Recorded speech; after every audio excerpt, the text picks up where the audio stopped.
Mis padres me rechazaron en acción de gracias por mi hermana. Fui de voluntaria y una familia del equipo me acogió como suya. 3 años después me adoptaron legalmente. Mis padres quedaron muy sorprendidos al verlos en mi boda. Hace 2 años, estaba en el altar de una propiedad privada con vistas al Océano Pacífico. 300 invitados se sentaron en sillas de madera blancas frente al mar. El cuarteto de cuerda estaba tocando. Las flores eran perfectas. El hombre que amaba me esperaba al final del pasillo con lágrimas ya formándose en los bordes de sus ojos. Y en algún lugar en la parte trasera de la carpa, una carpa que costó más que el salario anual de algunas personas, mis padres biológicos permanecieron completamente inmóviles. Habían conducido 300 millas sin invitación. Habían irrumpido en mi boda esperando cobrar una deuda. Creían que yo les debía. Lo que estaban a punto de descubrir era que la hija que pasaron 26 años tratando como una carga había dejado legalmente de existir. Y la mujer que la reemplazó tenía un abogado jubilado, una orden de alejamiento certificada por un tribunal y absolutamente nada que probar. Antes de decirte cómo llegué allí, necesito que entiendas algo. Esta no es una historia de venganza.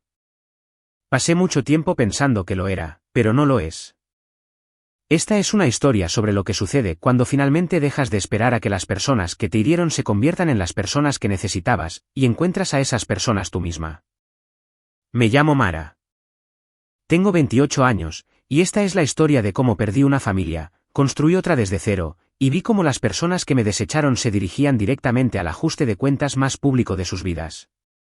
Si alguna vez te has sentido invisible en tu propia casa, como un invitado en tu propia familia que siempre estaba a un movimiento equivocado de ser invitado a irse, quédate conmigo porque esta historia es para ti.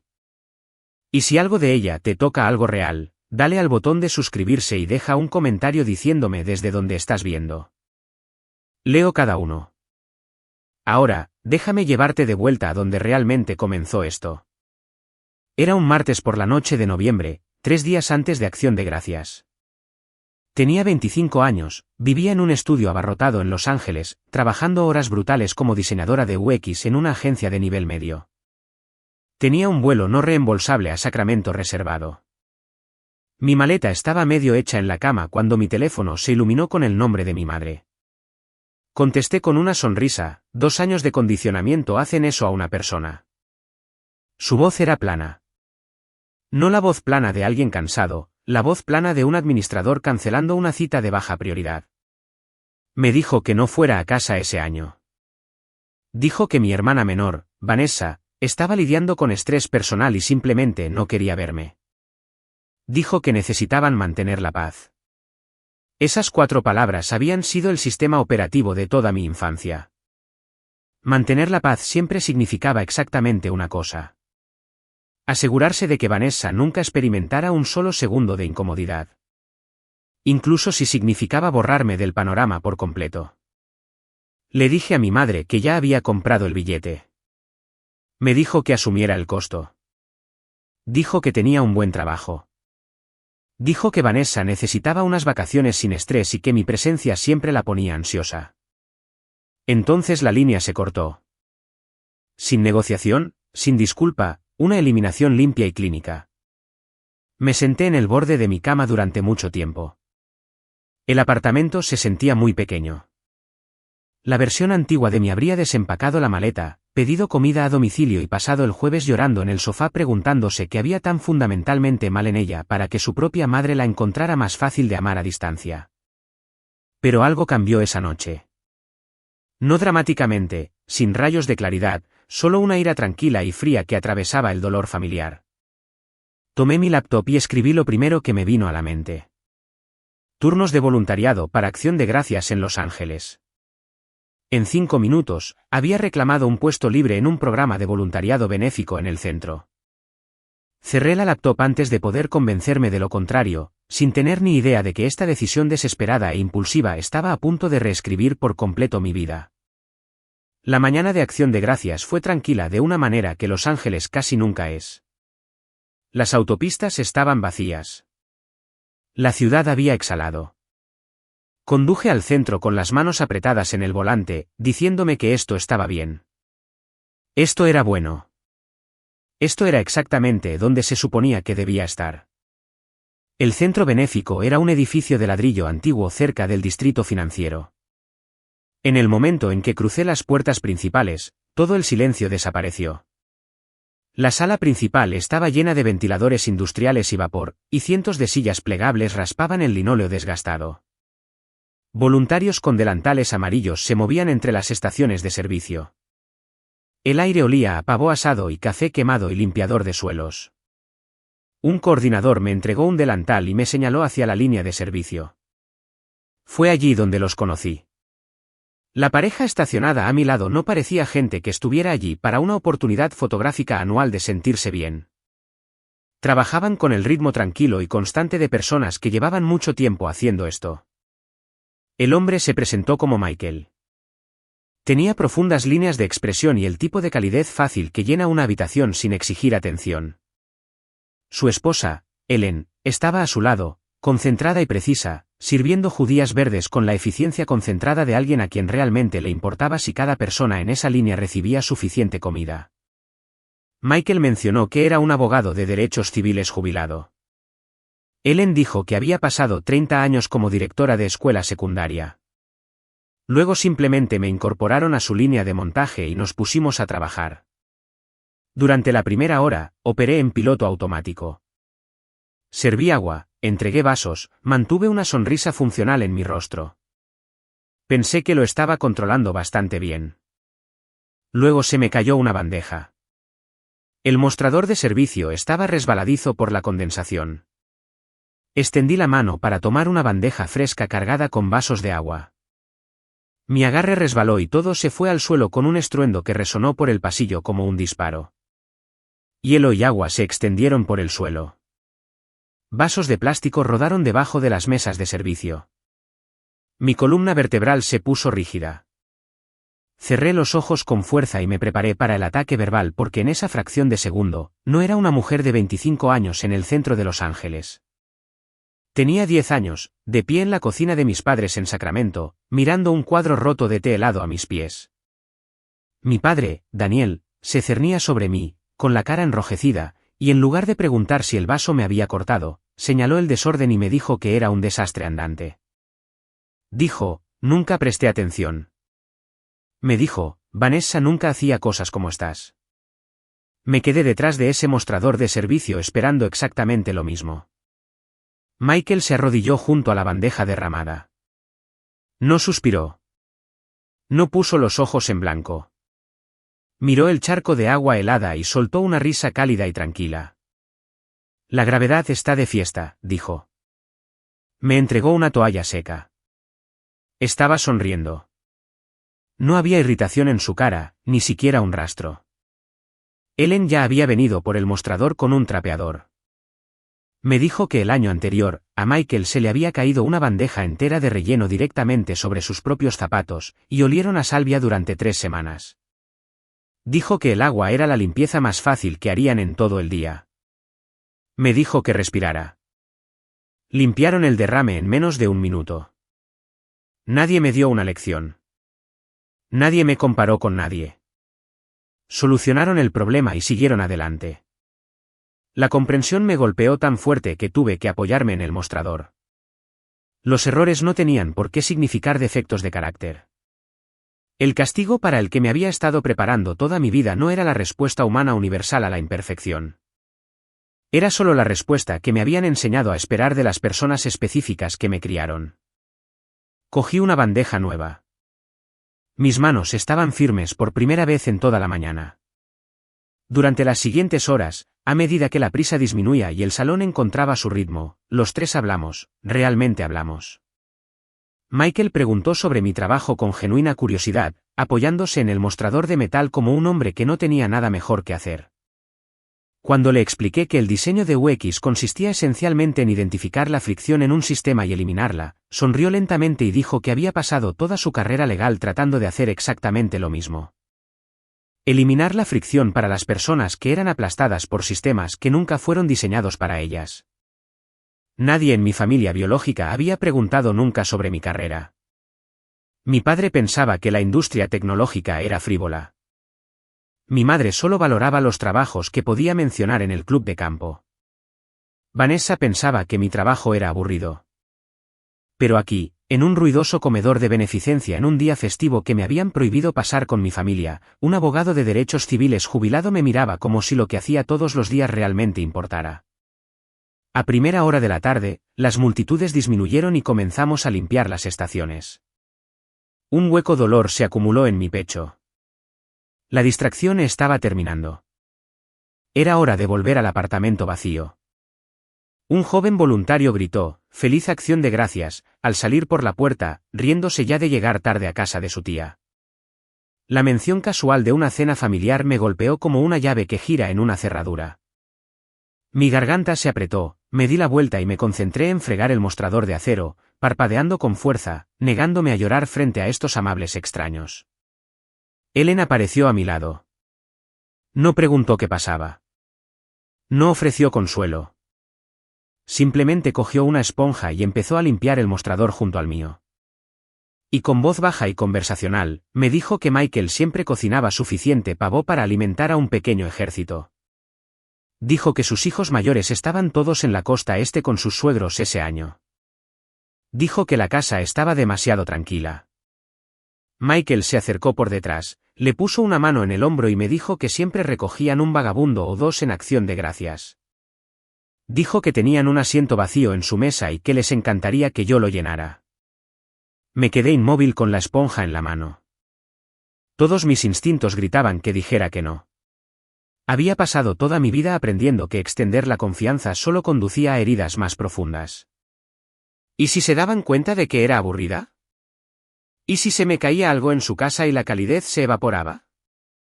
¿Y si eventualmente veían lo que sea que hacía que mis propios padres me dejaran atrás tan fácilmente? Pero los miré a los dos, de pie hombro con hombro, esperando con expresiones abiertas y fáciles, y pensé en la voz de mi madre por teléfono hace 3 noches. Plana, clínica, asume el costo, no. Dejé caer la esponja en el fregadero. Me encantaría ir, dije. Ahora, aquí está la parte que necesito que entiendas porque este es el momento en que toda la historia se basa y casi no sucede. Me senté en mi coche en ese estacionamiento durante 15 minutos antes de ponerlo en marcha. Casi me di la vuelta 2 veces en la autopista. Lo que me impulsó no fue la confianza o la esperanza. Fue la simple negativa a dejar que mi familia tuviera razón sobre mí una vez más. La casa Harley era una casa artesanal en una calle arbolada en Pasadena. Una luz cálida se derramaba por las ventanas delanteras. Un jazz suave flotaba en el aire de la tarde. Pude ver a Michael y Ellen moviéndose por la cocina, riendo, llevando bandejas. La escena parecía una pintura de todo lo que nunca había tenido. Caminé por el sendero de piedra y toqué el timbre. Michael abrió la puerta antes de que el sonido terminara de resonar. Había cambiado su delantal por un grueso suéter de punto y me dio la bienvenida con una sonrisa que le llegaba a los ojos. El interior olía a romero, a humo de leña y a pavo asado. Las paredes estaban forradas con estanterías y fotografías enmarcadas de personas sonrientes. No había tensión en el aire, ni agenda oculta, ni resentimiento silencioso hirviendo justo debajo de la superficie de la cortesía. Me senté junto a su chimenea con una copa de vino tinto. Y por razones que aún no puedo explicar del todo, les conté todo. La llamada telefónica de mi madre, el billete no reembolsable, los años de ser apartada de los eventos familiares para mantener a Vanessa cómoda, y luego lo que casi nunca hablaba. 3 años antes, cuando tenía 22 años, había iniciado sesión en la cuenta bancaria conjunta que compartía con mis padres. La cuenta donde había depositado cada $1 extra de años de turnos en la cafetería del campus, construyendo mi fondo universitario un turno doble agotador a la vez. El saldo debería haber estado cerca de $50.000. Marcaba $42.16.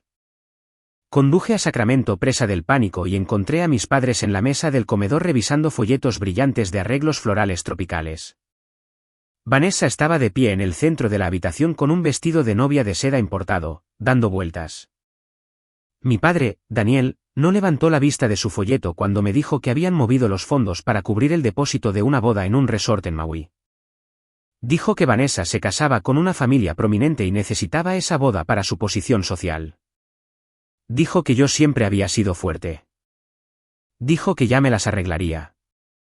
Sacrificaron mi fondo universitario por una boda que duró 8 meses antes de que el rico nuevo marido de Vanessa solicitara el divorcio, mientras ella publicaba fotos de un retiro de curación post-divorcio en Bali. Me senté en una oficina de ayuda financiera firmando mi nombre en préstamos estudiantiles que tardaría una década en pagar. Todo porque yo era la prescindible. Les conté a Michael y Ellen todo, mirando el patrón de su alfombra persa.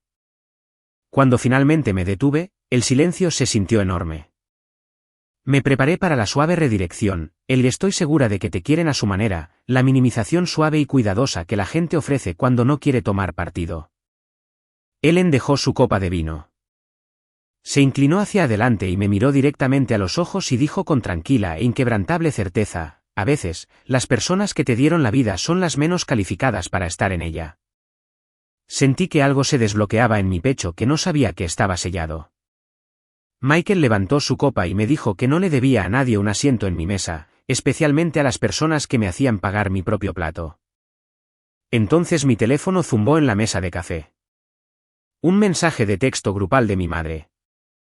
Una foto. La mesa del comedor puesta con porcelana fina. Un enorme pavo asado. Mi padre Daniel trincha la carne con una orgullosa sonrisa. Mi madre Patricia se inclina desde un lado. Vanessa en el centro con una blusa de seda de diseñador, irradiando la fácil confianza de alguien que es dueña de cada habitación en la que entra. Debajo de la foto, mi madre había escrito, nuestro trío perfecto. Feliz acción de gracias. 3 personas. Un trío. Ni una silla vacía. Ni un cubierto faltante. El mensaje era deliberado.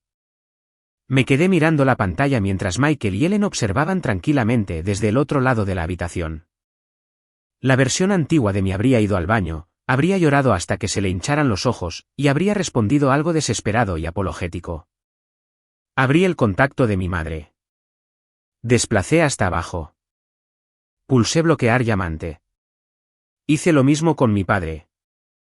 Y luego con Vanessa, 3 movimientos, 3 personas desaparecidas. Ellen preguntó suavemente si todo estaba bien. Dejé el teléfono boca abajo sobre la mesa y la miré. Todo está exactamente como debe ser, dije. Y por primera vez en mi vida adulta, lo decía en serio. Esa noche de acción de gracias no se quedó en un solo recuerdo. Se convirtió en el comienzo de una rutina. Durante diciembre, a través de la incesante lluvia de Los Ángeles, los mensajes de texto de Ellen llegaban constantemente. Invitaciones a cenas dominicales, peticiones de mi opinión sobre libros que estaba leyendo. Michael enviaba artículos sobre la industria tecnológica. Se negaban a dejarme volver al aislamiento. Aceptaba cada invitación con un nudo de pavor en el estómago. Cada vez que subía por su entrada, esperaba el momento en que se darían cuenta de que era defectuosa de alguna manera que aún no habían identificado. Siempre compensaba en exceso, trayendo vino caro que excedía mi presupuesto, insistiendo en lavar cada plato, controlando mi propia risa para asegurarme de que no fuera demasiado.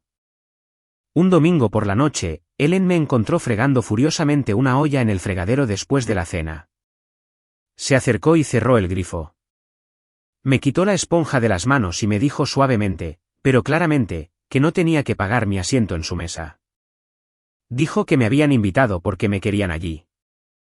Simplemente a mí, exactamente como era. El concepto me pareció un idioma extranjero.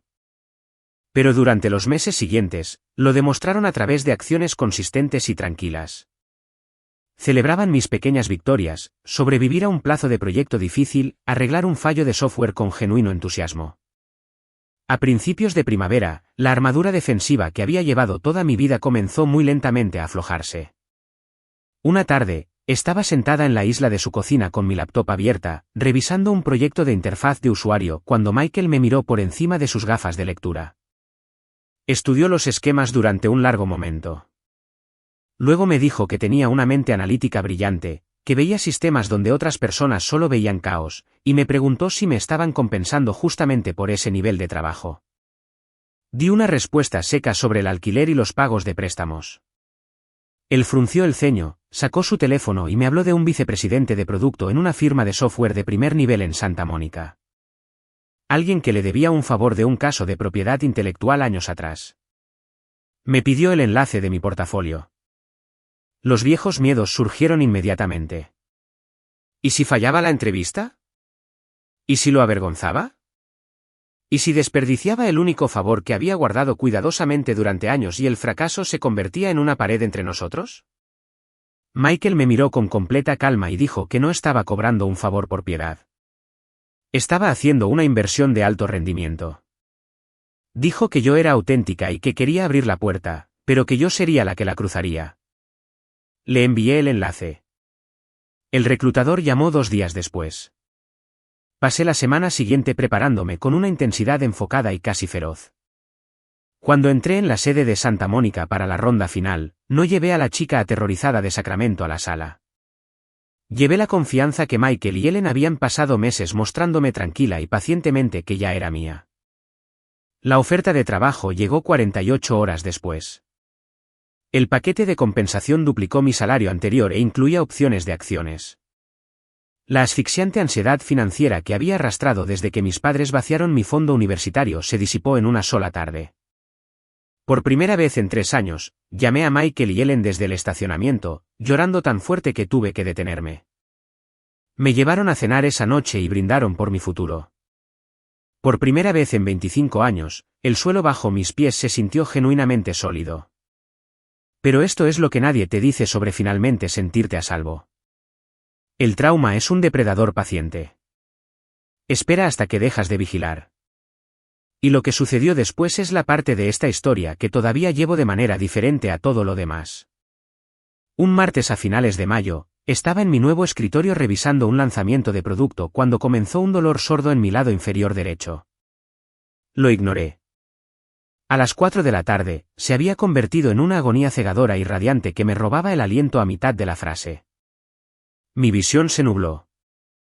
Mis rodillas se doblaron cuando intenté levantarme. Un compañero de trabajo llamado Ethan, un desarrollador de software senior con el que apenas había hablado más allá de los plazos del proyecto, me notó agarrando la partición de vidrio, temblando y pálida. No hizo preguntas. Agarró las llaves de su coche y me llevó medio cargando al ascensor. Él mismo me llevó a la sala de emergencias. Para cuando las enfermeras de triaje me subieron a una camilla, mi fiebre había alcanzado niveles peligrosos. Apendicectomía de emergencia. Cuando la enfermera de admisión tomó el teléfono para notificar a mis contactos de emergencia, los nombres registrados seguían siendo los de mis padres biológicos. Estaba lo suficientemente sedada como para no poder detenerla. El tono demarcado llenó la habitación. La voz de mi madre, Patricia, crepitó por el altavoz de la tablet. Cortante, molesta. El tono inconfundible de una mujer interrumpida en medio de su tiempo libre. La enfermera explicó la situación claramente. Su hija sufría de apendicitis aguda y necesitaba que le extirparan un órgano de inmediato. Una pausa. El débil tintineo de cubiertos contra la porcelana de fondo. Luego mi madre soltó un largo y pesado suspiro y preguntó, ¿está realmente muriendo? La enfermera se quedó inmóvil. Mi madre explicó que su hermana Vanessa tenía una terrible migraña. Dijo que no podían conducir en el tráfico de la ciudad para sentarse en una sala de espera. Le dijo a la enfermera que me dijera que dejara de ser dramática y dijo que llamarían mañana. La línea se cortó. La enfermera bajó la tablet lentamente. Me miró. Abrió la boca y no salió nada. No había nada que pudiera decir para suavizar lo que acababa de suceder. Mi madre había sopesado mi cirugía de emergencia contra el tráfico de la tarde y el tráfico ganó. El equipo quirúrgico me llevó por el pasillo. Un anestesiólogo me puso una mascarilla en la cara. Cerré los ojos. Me sentí completamente huérfana.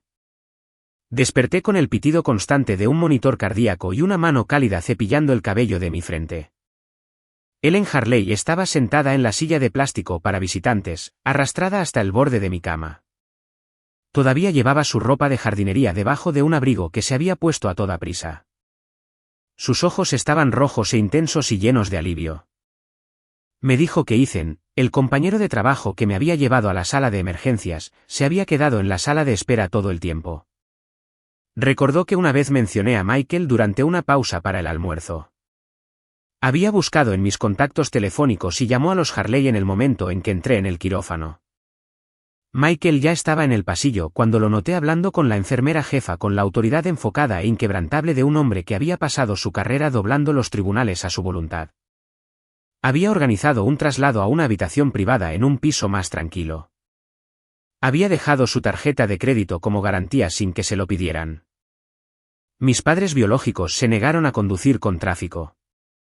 Estas dos personas, extraños que había conocido sirviendo puré de patatas 7 meses antes, habían abandonado todo su día para hacer guardia junto a mi cama. Se encargaron del papeleo, aseguraron la habitación y se aseguraron de que no despertara sola. Lloré en silencio sobre el hombro de Ellen durante mucho tiempo.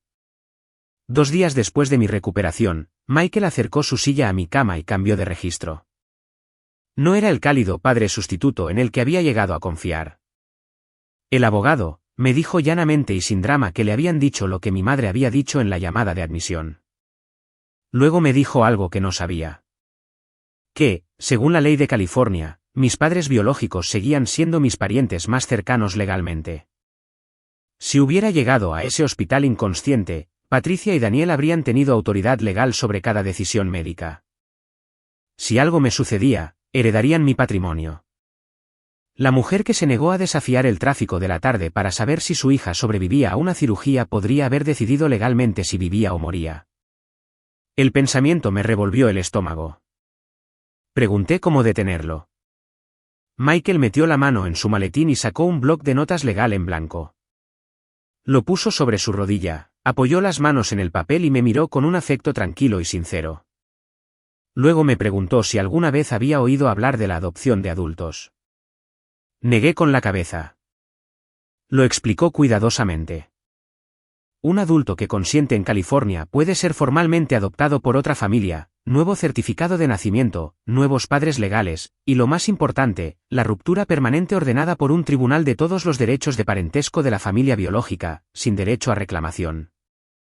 Sin poder de representación médica, sin reclamación sobre un patrimonio para siempre, sin notificación requerida para el padre biológico, sin necesidad de permiso, una ruptura administrativa silenciosa. Luego me dijo que él y Ellen habían hablado de esto durante meses. Habían estado esperando el momento adecuado, observándome acostada en esa sala de recuperación, vulnerable de una manera que la ley no tenía por qué permitir. No querían esperar más.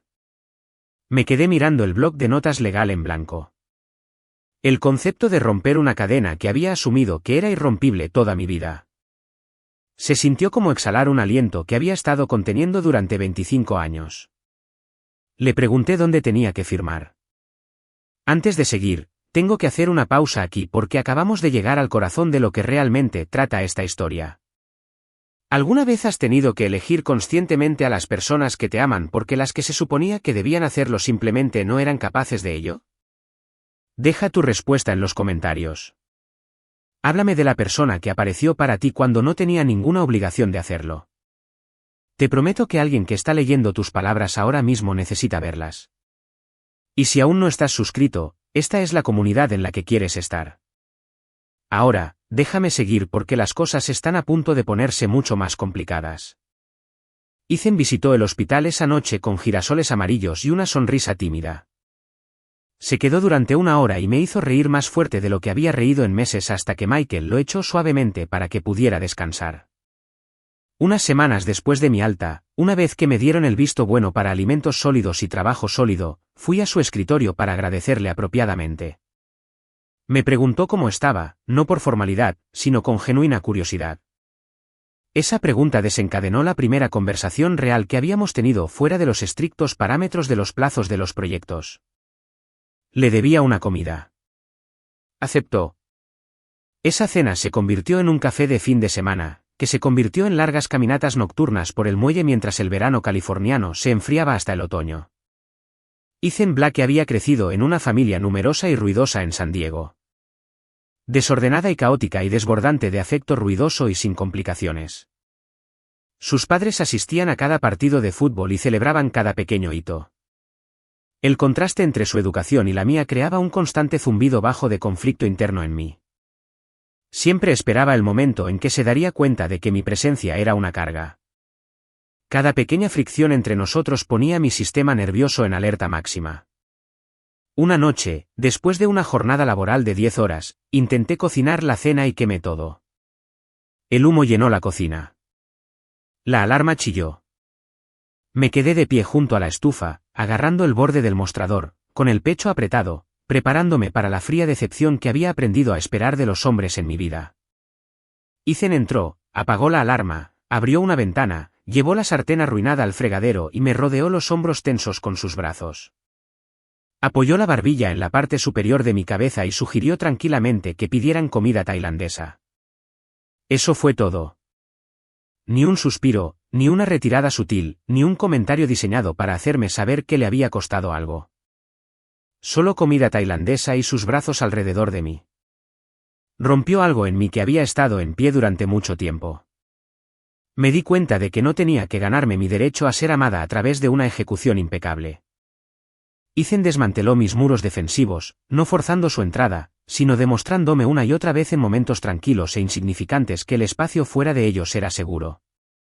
9 meses después de mi estancia en el hospital, un martes por la mañana de febrero, estaba de pie en los pulidos suelos de mármol de un juzgado del condado de Los Ángeles. Ellen llevaba un vestido azul marino a medida y sostenía un pequeño ramo de rosas blancas. Michael llevaba su mejor traje de carbón, con la tranquila autoridad de un hombre que regresa a su hábitat natural. Y de pie justo a mi lado, tomándome de la mano, estaba Ethan. Había tomado días de vacaciones personales para estar allí. Comprendía la gravedad de lo que significaba esa mañana, y se negó a dejarme sola en ese tribunal. La jueza de familia revisó nuestra petición. Les pidió a Michael y Ellen que dijeran sus nombres. Les preguntó si entendían el peso legal de asumirme como su hija. Respondieron juntos sin dudar, sin mirarse antes. Luego se volvió hacia mí. Me preguntó si entendía la naturaleza permanente del decreto. Me preguntó si estaba entrando en el acuerdo libremente sin coacción. Miré a Michael y Ellen. Pensé en un ruidoso comedor de beneficencia en la mañana de Acción de Gracias y en un hombre arrodillado junto a una bandeja derramada, riendo en lugar de criticar.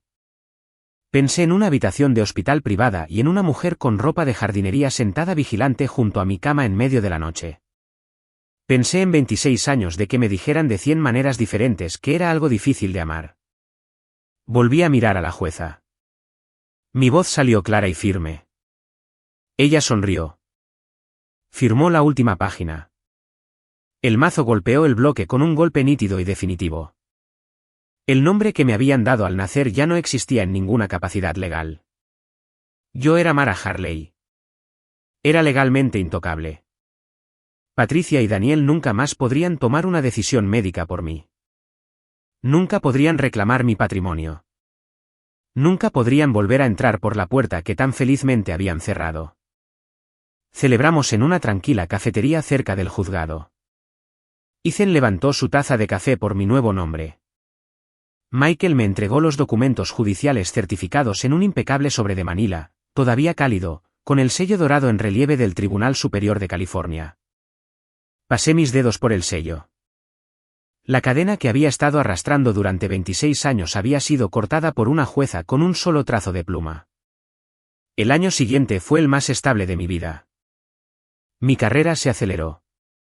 Ethan y yo nos mudamos a un apartamento soleado cerca del océano. Organizábamos cenas dominicales para Michael y Ellen, viajábamos los fines de semana, construimos una vida que se sentía genuinamente sólida, mía. La ansiedad financiera que había vivido en mi pecho desde que tenía 22 años se desvaneció hasta que un día me di cuenta, en medio de un martes cualquiera, de que simplemente se había ido. Había dejado de prepararme para el impacto. No noté el momento exacto en que sucedió. Un día levanté la vista y me di cuenta de que estaba viviendo dentro de mi propia alegría, en lugar de observarla desde una distancia prudente, siempre lista para huir. Luego, en un sábado ventoso a finales de octubre, Ethan me pidió que condujera por la Pacific Coast Highway con él. Nos detuvimos en un mirador escénico en Malibú. El océano se extendía ante nosotros en un zafiro profundo y brillante. Él no montó nada elaborado. Sabía que mi pasado me había hecho recelar de las actuaciones diseñadas para una audiencia.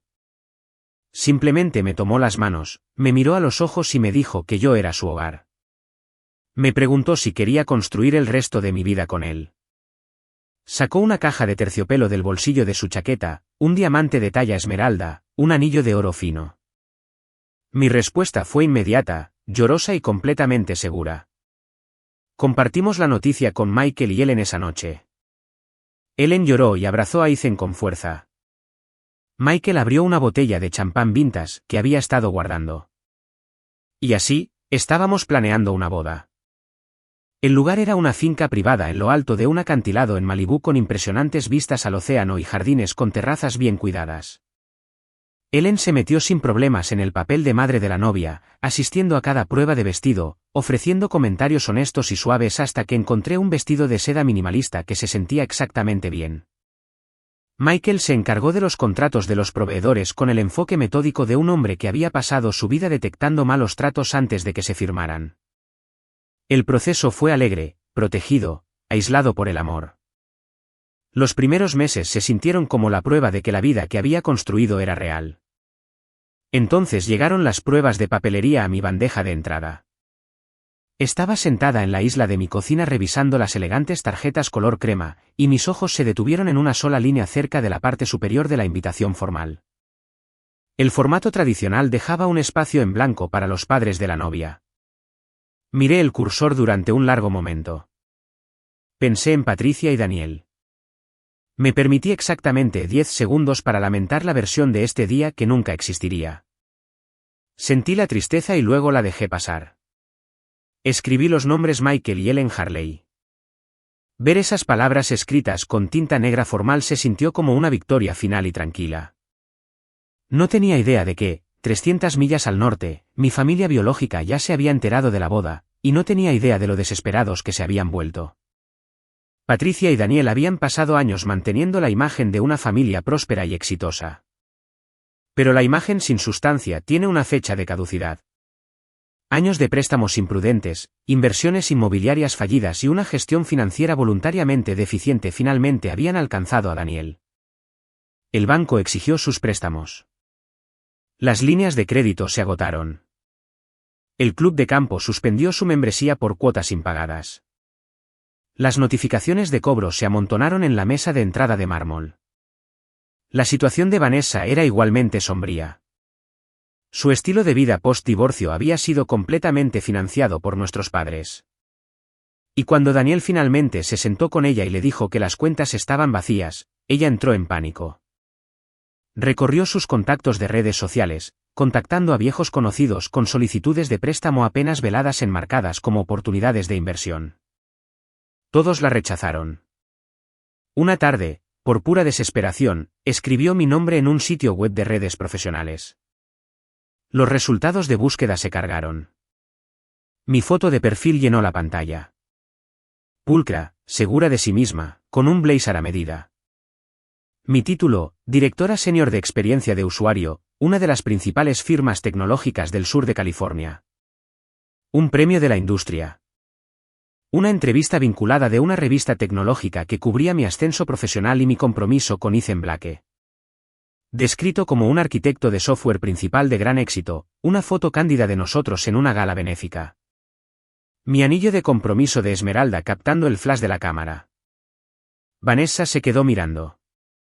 Calculó.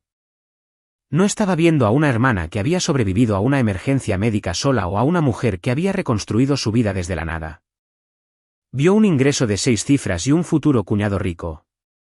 Salió corriendo a buscar a nuestros padres. Se acurrucaron alrededor del escritorio de Daniel, estudiando mi perfil. Patricia trazó el contorno de mi anillo en la pantalla. Daniel leyó el nombre de mi firma con la expresión concentrada de un hombre que hacía cálculos financieros rápidos. La hija que habían descartado porque no ofrecía ningún retorno de la inversión estaba ahora sentada en una mina de oro y se les acababa el tiempo. Comenzaron a planear su regreso, completamente inconscientes de que yo ya no era la chica asustada que recordaban. Pensaron que estaban tendiendo una trampa. No tenían idea de que estaban a punto de caer directamente en la mía. El mensaje llegó un jueves por la tarde mientras yo revisaba los contratos de catering, un código de área de Sacramento que no reconocí. El mensaje usaba el nombre que ya no poseía legalmente. Mara, tan feliz por la boda. Mamá y papá y yo estamos muy emocionados de celebrar contigo. Te extrañamos, Clara. La sangre en mis venas se heló. Borré el mensaje. Bloqueé el número. Puse mi teléfono boca abajo y me dije que estaban a 300 millas de distancia. No podían alcanzarme aquí. Subestimé la profundidad de su desesperación. 3 días después, bajé en el ascensor al vestíbulo principal de mi empresa al final de la jornada laboral. El atrio estaba lleno de colegas que se dirigían a casa para el fin de semana, deslizando sus tarjetas por los torniquetes, riendo. Crucé la puerta de salida y caminé hacia las puertas giratorias de cristal, y me quedé inmóvil. De pie cerca del mostrador de recepción de visitantes, completamente fuera de lugar entre las líneas limpias y modernas del atrio, estaban mi madre, Patricia, y mi hermana, Vanessa. Patricia llevaba una blusa arrugada, su postura rígida y defensiva. Vanessa sostenía un ramo de claveles baratos envueltos en plástico de bodega. Escaneaban la multitud como cazadores buscando una presa. Vanessa me vio primero. Patricia se giró. Su rostro se arregló inmediatamente en una máscara de tristeza teatral practicada. Cruzó el vestíbulo con sus tacones chasqueando bruscamente, con los brazos ya extendidos para un abrazo. Con la voz lo suficientemente alta para toda la sala. Anunció al atrio que me casaba y que ni siquiera se lo había dicho a mi propia madre. Se llevó una mano al corazón. Esperó a que me desmoronara, a que bajara la mirada, a que me disculpara. Miré a la mujer que le había dicho a una enfermera del hospital que me llamara dramática durante una cirugía de emergencia. No sentí nada más que una fría e indiferente apatía. ¿Qué estás haciendo aquí, Patricia? Le dije, plana, en voz baja, usando su primer nombre. Ella parpadeó, se recuperó, extendió los brazos. Di un paso deliberado hacia atrás. No me toques. La calidez abandonó su rostro. Vanessa dio un paso adelante y abandonó la pretensión en 30 segundos. Nunca tuvo paciencia para las actuaciones largas. Me dijo que las cosas estaban mal. El banco, la casa, no les quedaba nada. Y tú ahora tienes dinero. Vimos tu perfil. Sabemos lo que gana un director senior. Te vas a casar con ese desarrollador. Necesitamos un préstamo para salvar la casa. ¿Somos familia, Mara? La desfachatez de aquello fue casi física. Habían conducido 300 millas, acechado mi lugar de trabajo, orquestado una confrontación pública en el vestíbulo de mi corporación, y no me habían preguntado cómo estaba. No se habían disculpado por el fondo universitario o por acción de gracias o por la llamada del hospital. Habían ido directamente a la extracción financiera, como si la palabra familia fuera una llave maestra que anulaba cada herida que me habían infligido. Miré por encima de sus hombros e hice contacto visual con el guardia de seguridad del edificio cerca del mostrador de recepción. Le di un solo y silencioso asentimiento. Luego me acerqué a ellas dos, lo suficiente como para que mi voz no se oyera lejos. Y dije, no tengo madre y no tengo hermana. Hace 3 años, me dijiste que no fuera a casa. Me quedé lejos y encontré gente que realmente me quería. El equipo de seguridad se colocó detrás de ellas. Fueron escoltadas por las puertas giratorias hacia el duro sol de la tarde. La compostura de Patricia se hizo añicos por el camino. Gritó desde el umbral que estaría en mi boda, que no podía mantenerlas alejadas, que eran mi familia y que aparecerían. Me quedé en el centro del atrio y observé cómo se cerraban las puertas. Luego caminé hasta mi coche, cerré las puertas con llave y llamé a Michael. Contestó al segundo timbrazo. Le di un resumen fáctico de toda la confrontación. Para cuando terminé, pude oír el sonido de su silla de cuero al inclinarse hacia adelante. La calidez abandonó su voz, reemplazada instantáneamente por el enfoque agudo y letal de un hombre que había pasado su carrera identificando y neutralizando amenazas legales. Me dijo que no pasara ni un segundo más preocupándome. Estaba redactando una carta formal de cese y desista de inmediato. Acoso laboral, estatutos de extorsión, para ser entregada a su dirección de Sacramento por un mensajero privado por la mañana. También estaba contactando a una empresa de seguridad privada que usaba en casos de alto perfil. Un equipo especializado sería desplegado alrededor de la propiedad de Malibú. Patricia y Daniel no se acercarían a menos de 10 millas de la ceremonia. Cuando entré por la puerta principal de nuestro apartamento, Ethan me miró la cara, dejó el cuchillo y cruzó la cocina. Le conté todo. Se quedó inmóvil, y luego empezó a pasear, con la mandíbula apretada, las manos en puños. Quería llamar a Daniel directamente. Quería dejar muy claro qué tipo de hombre iba a ser mi marido. Me acerqué y le puse suavemente la mano sobre el teléfono. No, le dije. No les des la satisfacción de una reacción. Frunció el ceño. Patricia había amenazado con irrumpir en nuestra boda. ¿Cómo podíamos simplemente esperar? Lo guié al sofá y le expliqué la psicología de lo que estábamos tratando. Si barricamos las puertas y los obligábamos a irse antes de que vieran una sola cosa, pasarían el resto de sus vidas haciéndose las víctimas. Le dirían a todos los parientes lejanos y amigos del antiguo club de campo que yo era una hija cruel e ingrata que había dejado a su familia en la calle. Y nadie que conociera la versión antigua de mí lo cuestionaría. Pero yo ya no era la versión antigua de mí. Quiero que entren en ese lugar, le dije. Quiero que vean las flores, el océano y la vida que construí desde cero después de que me dijeran que nunca sería suficiente.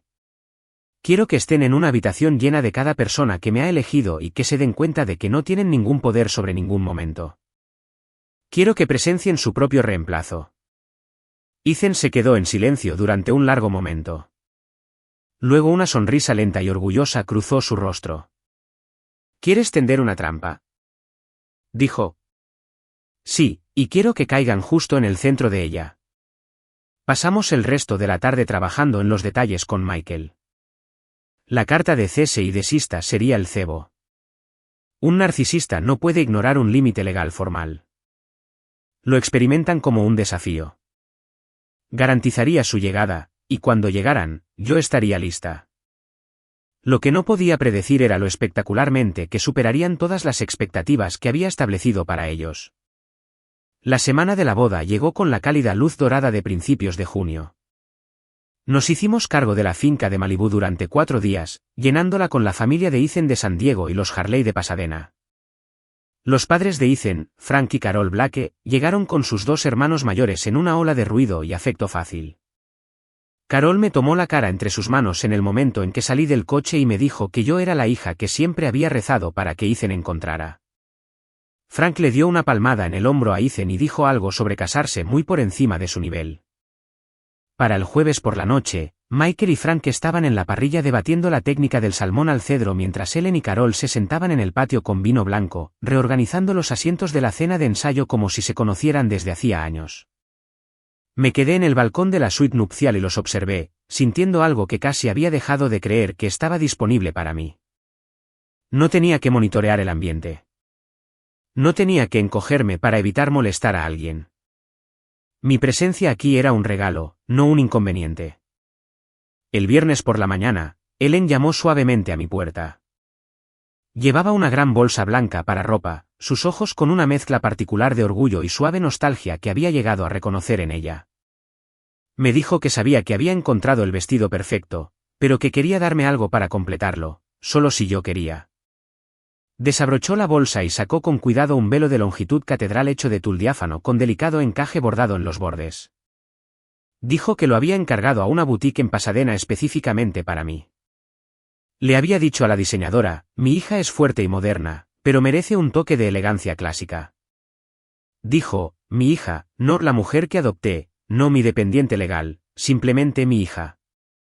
La dejé colocar el velo sobre mis hombros. Nos quedamos de pie frente al espejo alto juntas. No compartíamos el mismo color de ojos ni la misma estructura ósea, pero el vínculo entre nosotras era inconfundible en el reflejo. Le prometí que lo usaría en el pasillo. El sábado por la mañana amaneció claro y brillante. La finca zumbaba con actividad coordinada. Los floristas montaban un exuberante arco de rosas blancas en el altar del acantilado. Los encargados de catering descargaban cristalería. El cuarteto de cuerda estaba afinando en la terraza inferior. Yo estaba en la suite nupcial peinándome cuando recibí un mensaje de texto de Conrad, el jefe de nuestro equipo de seguridad privada. Necesitaba una reunión inmediata en la terraza inferior. Me excusé y bajé. La expresión de Conrad era profesional pero grave. Me mostró una tablet con una transmisión de vigilancia en vivo de las cámaras de la puerta principal. Un sedán plateado pasaba lentamente por la entrada.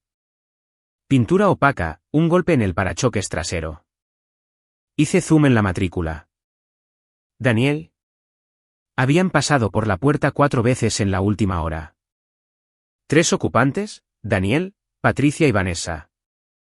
Estaban estacionados en el arcén de la Pacific Coast Highway, explorando el perímetro, y planeaban irrumpir durante la recepción. El pánico familiar intentó surgir. Le devolví la tablet antes de que mis manos pudieran temblar visiblemente. Entonces Ethan salió a la terraza. Leyó mi rostro en un instante. Me abrazó por detrás, apoyó la barbilla en mi hombro y dijo en voz baja, «Este es nuestro día. Ellos no pueden dictar nuestra alegría. No tienen el poder de arruinar nada a menos que les entreguemos el control remoto». Mi pulso se estabilizó. Me volví hacia Conrad. «Altera el protocolo del punto de control», dije. «Cuando termine la ceremonia y los invitados se trasladen a la carpa de la recepción, abre las puertas para el sedán plateado. No pidas invitaciones. No interactúes. Déjalos estacionar. Déjalos subir por el camino de entrada». La compostura de Conrad se alteró casi imperceptiblemente. Preguntó qué debía hacer su equipo una vez que estuvieran dentro. «Guíalos a la parte trasera de la carpa», dije. «Manténlos alejados de la mesa de los novios, pero asegúrate de que tengan una vista completamente clara y sin obstáculos del podio. Quiero que presencien la presentación. Quiero que escuchen cada palabra». La ceremonia fue todo lo que había pasado años aprendiendo a querer para mí misma. Michael me llevó por el sendero de piedra con un impecable smoking negro, sus ojos brillantes de lágrimas. Apenas se contenía. No dio un discurso. Simplemente me tendió el brazo. Entrelacé el mío con el suyo y sentí el peso sólido y constante del hombre que había intervenido cuando mi padre biológico se apartó. Al final del pasillo, Ethan estaba de pie con su traje de carbón, con las manos entrelazadas y los ojos ya brillantes. Y cuando se encontraron con los míos, una sonrisa se dibujó en su rostro que ni siquiera intentó contener. Cuando intercambiamos los votos que habíamos escrito nosotros mismos, Ethan prometió ser mi puerto seguro. Prometió construir un hogar donde nunca tendría que ganarme mi derecho a pertenecer. Le dije que durante mucho tiempo había creído que el amor era una transacción, algo que se compraba con perfección y silencio. Le dije que él me había demostrado, de manera constante y sin fanfarria, que una base real se construye sobre el respeto mutuo y la elección diaria deliberada. Dije, «Te elijo a ti, Ethan, hoy y cada día por el resto de nuestras vidas». No había un solo ojo seco en las primeras filas. Por el poder que le había sido conferido, el oficiante nos declaró marido y mujer. La ceremonia fue impecable. Mi familia biológica no había tocado ni un solo momento de ella. Mientras los invitados se dirigían a la carpa de la recepción y Ethan y yo nos deslizábamos en un tranquilo patio de piedra para unos minutos privados a solas, con las frentes unidas, simplemente respirando, Conrad apareció en la puerta del patio. El sedán plateado había cruzado el punto de control exactamente como se le había indicado. Habían pasado por alto la fila del ballet y estacionado ilegalmente cerca de los camiones de catering. 3 individuos estaban marchando por el sendero central hacia la carpa de la recepción. Él giró su tablet hacia nosotros. La transmisión en vivo los mostraba en el sendero. Daniel lideraba el trío con un smoking anticuado con camisa de volantes, el pecho inflado para proyectar una autoridad que ya no poseía. Patricia lo flanqueaba con un vestido verde esmeralda ruidoso y muy adornado, diseñado para un escenario de concurso en lugar de una boda costera. Y Vanessa vestía de blanco, un vestido ceñido y escotado de encaje blanco cegador. Había venido a mi boda vestida de blanco, un intento deliberado y calculado de robar el foco visual de la noche, de hacer de la combinación de colores una competición. Miré la imagen durante un largo y quieto momento. Luego me alisé la parte delantera de mi vestido de seda y le dije a Conrad que los dejara entrar. Asegúrate de que estén de pie en el centro de la sala cuando el maestro de ceremonias tome el micrófono. Es hora de comenzar la recepción. El pabellón era impresionante. Cientos de candelabros de vidrio suspendidos proyectaban una cálida luz ámbar sobre los cubiertos formales y la exuberante vegetación. La banda de jazz tocaba suavemente mientras los invitados tomaban sus asientos. Ejecutivos de tecnología de mi empresa se mezclaban con los parientes de Ethan de San Diego. Todos se movían con la gracia fácil y sin prisas de personas que no tenían otro lugar donde preferirían estar. Ethan y yo nos sentamos en la mesa de los novios, en su plataforma ligeramente elevada. Desde allí, tenía una vista clara de toda la carpa. Luego comenzó la ondulación en la entrada trasera. Daniel, Patricia y Vanessa empujaron el último grupo de invitados que llegaban y pisaron las tablas de madera pulida del pabellón. Se detuvieron, sus ojos recorrieron la sala, el cristal, las orquídeas blancas importadas, los centros de mesa de eucalipto, los rostros reunidos de la élite tecnológica y legal del sur de California, y observé los cálculos que recorrían sus expresiones en tiempo real. Patricia buscó los espejos con el mapa de asientos cerca del bar, deslizando su dedo por las columnas alfabéticas hasta el final. Sin Nelson, sin sección reservada, sin cubiertos para la familia de la novia. Daniel abandonó el mapa y se dirigió a Derek, nuestro maestro de ceremonias, cerca del escenario. Se presentó como el padre de la novia, fabricó una historia sobre un error en los asientos y le pidió a Derek que le entregara el micrófono para que pudiera dar la bienvenida a los invitados en nombre de la familia de la novia, presentando esto como algo habitual y urgente. Derek no se inmutó. Había sido informado a fondo. Miró la mano extendida de Daniel, ofreció una expresión educada y completamente impenetrable, y le dijo que el programa de oradores estaba cerrado y no podía ser alterado. Sugirió que Daniel disfrutara de la noche desde la zona de pie. El rostro de Daniel se oscureció. Dejó caer la fachada y se acercó, diciéndole a Derek que él estaba pagando este evento y exigiendo el micrófono antes de que hiciera que Derek fuera sacado del lugar. Derek le dio la espalda e hizo una señal al ingeniero de audio. Las luces del pabellón se atenuaron. El foco de luz cayó sobre el podio central. La sala se quedó en silencio. Al borde de la pista de baile, Daniel enderezó la espalda. Patricia levantó la barbilla. Vanessa, con su vestido blanco, se echó el pelo hacia atrás. Estaban hombro con hombro, sonriendo con desprecio, vibrando de anticipación. Creían que los próximos 10 segundos validarían su presencia y restaurarían todo lo que habían perdido. Derek se acercó al micrófono, su voz limpia y profesional se extendió por la carpa silenciosa. Dio la bienvenida a los invitados. Dijo que tenía el distinguido honor de presentar a los anfitriones de la noche. Pidió a todos que levantaran sus copas y se unieran a él para dar la bienvenida a los padres de la novia, Michael y Ellen Harley. El pabellón estalló. 300 invitados se pusieron de pie. La banda de jazz tocó un acorde triunfante y altísimo. Los aplausos rodaron por la carpa en una ola física. Michael se puso de pie y se abotonó la chaqueta, radiante. Ellen saludó, su cabello plateado atrapando la luz ámbar. Los parientes de Ethan de San Diego silbaron y levantaron sus copas. Mis colegas de la empresa vitorearon. La calidez en la sala era palpable, el resultado natural de décadas de bondad consistente y genuina. Mantuve mis ojos fijos en la parte trasera de la sala. La sonrisa burlona abandonó el rostro de Daniel. El color se escurrió de sus mejillas. Parecía un hombre que había bajado de un saliente esperando tierra firme y solo encontró aire vacío. La expresión serena de Patricia se rompió por completo. Giró la cabeza, escaneando la sala con ojos frenéticos, tratando de conciliar lo que estaba escuchando con la realidad frente a ella. ¿Quiénes son ellos? Tartamudeó, su voz cortó el aplauso que se desvanecía. Demasiado fuerte, demasiado brusca, despojando todo rastro de la imagen refinada que había cultivado durante décadas. Varios invitados en las mesas cercanas se giraron para mirar. 3 extraños demasiado elegantes, fuera de lugar, estaban creando una interrupción en la apertura de una recepción formal. Los susurros comenzaron, y luego Vanessa se movió. Nunca tuvo un alto umbral para la humillación pública. Estar en la parte trasera de una finca de lujo en Malibú, siendo observada con una lástima confundida por ejecutivos adinerados, era más de lo que su compostura podía soportar. Empujó a un camarero, la bandeja se inclinó, el agua helada se derramó. No se detuvo y marchó por la pista de baile vacía, sus tacones golpeando la madera con ritmos fuertes y frenéticos, directamente hacia la mesa de los novios. Llegó al borde de la plataforma. Su pecho jadeaba. Exigió saber quiénes eran esas personas. Me acusó de contratar actores para que se hicieran pasar por mis padres porque yo estaba demasiado avergonzada para presentar a mi verdadera familia a mis nuevos amigos ricos.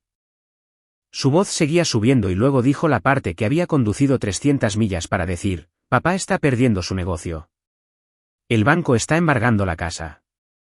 Necesitamos ese préstamo. Tienes todo este dinero y vas a ayudarnos. Nos debes. Las palabras golpearon el techo del pabellón de seda y se quedaron allí. 300 invitados se quedaron completamente inmóviles. El conjunto de jazz se detuvo a mitad de frase. Ni un vaso tintineó. Ni una silla se movió.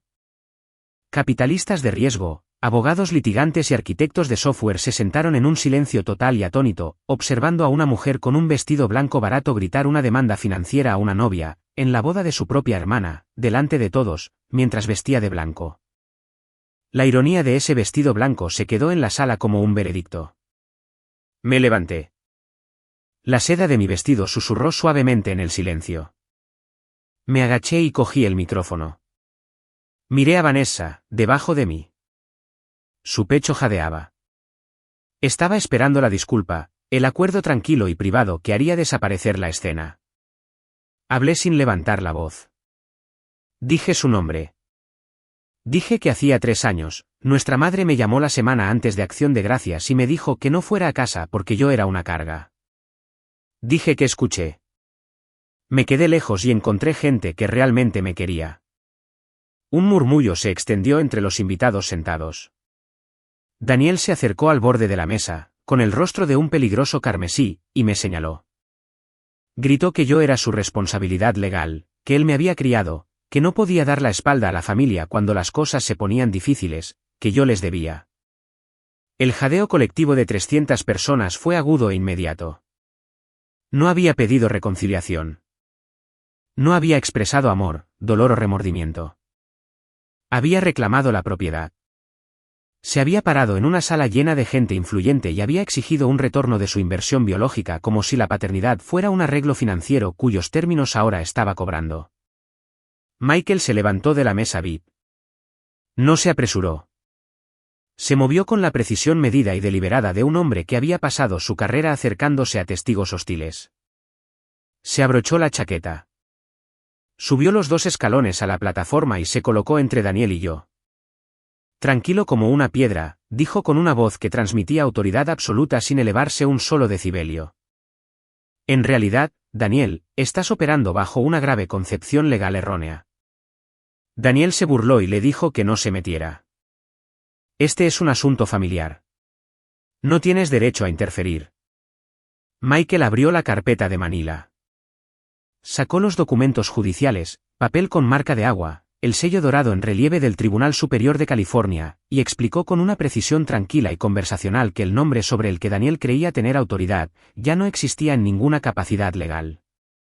Explicó la adopción de adultos. Dijo que el Estado de California había emitido a Mara Harley un nuevo certificado de nacimiento hacía más de 2 años. Dijo que Daniel no tenía derechos de parentesco, ni autoridad de representación médica, y una pausa deliberada, 0 reclamación legal sobre sus bienes, sus ingresos o su patrimonio. Extendió el documento. Daniel lo tomó con manos temblorosas. Sus ojos escanearon el texto en busca de una laguna legal, una falsificación, un error. No encontró nada más que la verdad irrevocable, sellada por el tribunal, de su propia eliminación. Michael volvió a meter la mano en la carpeta y sacó una segunda pila de papeles, una orden de alejamiento legalmente vinculante firmada por un juez la tarde anterior, 500 yardas, los 3 en todo momento.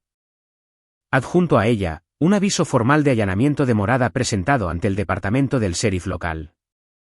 Michael señaló en el mismo tono mesurado que los agentes estaban apostados al final de la carretera del cañón en ese momento. Si los tres no abandonaban las instalaciones en 60 segundos, el equipo de seguridad los detendría y pasarían la noche en una celda de detención del condado. Vanessa miró fijamente, su boca se abrió y se cerró. El préstamo que había cruzado 300 millas para exigir delante de mis colegas, mi nueva familia, mi marido, se había disuelto. Miró las caras a su alrededor. Sin simpatía, asco sin disfraz. Se lanzó. Fue una rabia ciega e impulsiva. Apuntó al borde de la mesa de los novios, con la intención de barrer nuestra cristalería al suelo. El equipo de Conrad se materializó al instante. 2 guardias formaron una pared. Un tercero se interpuso en su camino, atrapó su brazo oscilante y le aseguró las muñecas a la espalda con un solo movimiento fluido. Le dijo en tono conversacional que si intentaba otra agresión física, se iría esposada. Dejó de forcejear. Conrad dio la orden. El equipo de seguridad los rodeó a los tres y los llevó por el pasillo central del pabellón bajo 300 pares de ojos, a través de las solapas de la carpa y hacia la oscuridad costera. Los invitados los vieron irse sin apartar la mirada. Sentado cerca del cuarteto de cuerda estaba Gerald Bittman, un prominente inversor inmobiliario al que Daniel había estado persiguiendo desesperadamente durante meses, proyectando la imagen de un hombre de familia estable y próspero. Gerald se sentó con los brazos cruzados y su expresión mostraba una repulsión sin filtro. Cualquier puente que Daniel había esperado construir a través de esa mesa se derrumbó en tiempo real. Las pesadas puertas de hierro se cerraron tras las luces traseras del sedán plateado. Un profundo alivio, sin peso, recorrió todo mi cuerpo. No triunfo, no reivindicación. Algo más tranquilo y mucho más permanente que cualquiera de esas cosas. Cogí el micrófono y me giré para mirar a las personas que quedaban. Les dije que exhalaran. Dije que ahora que los invitados no deseados se habían ido, quería hablar de la verdadera familia. Oí a 300 personas exhalar juntas, los hombros relajados, la tensión ambiental disuelta. Dije que durante 26 años había creído que el amor se heredaba, que la familia se determinaba por la biología, y que eso era todo. Que había pasado mi infancia moldeándome en algo más pequeño, más tranquilo y más útil, esperando que algún día finalmente ganaría un lugar permanente en una mesa donde nunca fui verdaderamente querida. Miré los rostros, muchos de ellos asintieron, sus ojos reflejando historias que llevaban en silencio. Dije, la biología es solo un punto de partida, una tirada de dados. No garantiza lealtad, seguridad o amor. La verdadera familia es una elección diaria intencional. Es la persona que te ve de pie entre los escombros y te tiende una toalla en lugar de una conferencia. Miré a Michael y Ellen en la primera fila, sentados hombro con hombro, las manos entrelazadas sobre el mantel de lino blanco. Dije que hace 3 años, había entrado en un ruidoso comedor de beneficencia del centro en la mañana de Acción de Gracias como una extraña que llevaba una vida de rechazo. Y 2 personas que no me debían absolutamente nada me miraron y me ofrecieron una silla vacía en su mesa. Me dieron un verdadero hogar. Me mostraron cómo es un padre cuando protege sin facturar. Me mostraron cómo es una madre cuando ama sin condiciones. Levanté mi copa de champán. Por Michael y Ellen Harley. Dije, por las personas que me eligieron. El pabellón detonó. La banda de jazz se lanzó a algo brillante y altísimo. Los invitados se pusieron de pie, no por cortesía esta vez, sino por una alegría genuina e incontenible. Los hermanos de Ethan lloraban abiertamente. La directora ejecutiva de mi empresa se presionaba una servilleta en la cara. Frank Blake levantó su copa desde el otro lado de la sala y gritó algo de aprobación que no pude oír por encima de los aplausos. Ellen se llevó la mano al corazón. Michael le dio a Ethan un solo y silencioso asentimiento. Bailamos bajo las luces ámbar hasta que me dolieron las plantas de los pies. Cortamos el pastel. Nos hicimos cientos de fotografías. Nos quedamos en ese acantilado hasta que el Pacífico se oscureció y las estrellas salieron. Y las últimas notas de la última canción se disolvieron en el sonido de las olas de abajo. La fortaleza se mantuvo. Cada cosa sagrada permaneció intacta. 6 meses después, Los Ángeles se había enfriado hasta su suave invierno dorado. Ethan y yo nos asentamos en el tranquilo ritmo de nuestro matrimonio. Mi carrera continuó creciendo. Encontramos un hogar en un suburbio más tranquilo al norte de la ciudad. Las noticias de Sacramento me llegaron no como una confrontación dramática, sino como una simple nota al pie de página factual entregada por un contacto mutuo en la industria tecnológica. Daniel no había logrado conseguir ningún préstamo después de la boda. Los bancos comerciales iniciaron procedimientos formales de ejecución hipotecaria. La membresía del club de campo fue revocada permanentemente. Patricia se mudó a un pequeño apartamento alquilado. Las tarjetas de crédito de Vanessa fueron todas canceladas. Sin ningún historial laboral práctico, se vio obligada a un puesto minorista con salario mínimo para cubrir los gastos básicos. Me senté en la isla de mi cocina con mi café de la mañana cuando me enteré. Esperé la oleada de satisfacción vengativa. Nunca llegó. No sentí triunfo. No sentí dolor. No sentí nada en absoluto. Y entendí en ese momento de quietud que la indiferencia limpia y sin esfuerzo era la forma más verdadera de cierre que jamás había conocido. Su destino les pertenecía por completo. Era la consecuencia natural e inevitable de las decisiones que habían tomado a lo largo de décadas, con la certeza de que las consecuencias siempre recaerían en otra persona. Eran extraños. Sus vidas ya no se cruzaban con la mía. En una nítida tarde de domingo a principios de diciembre, me senté en el extenso patio trasero de la casa Harley en Pasadena, envuelta en una manta en el patio. Los antiguos robles proyectaban largas y suaves sombras sobre el césped. El aire olía a humo de leña y a verduras asadas. Michael estaba junto a la hoguera, enseñando al hermano mayor de Ethan los detalles más finos del salmón a la plancha de cedro. Sus voces se extendían por el jardín con risas fáciles y sin prisas. Ellen salió por la puerta trasera, llevando una bandeja de sidra de manzana caliente, y se acomodó en la silla junto a la mía. Puso una mano suave sobre mi abdomen inferior.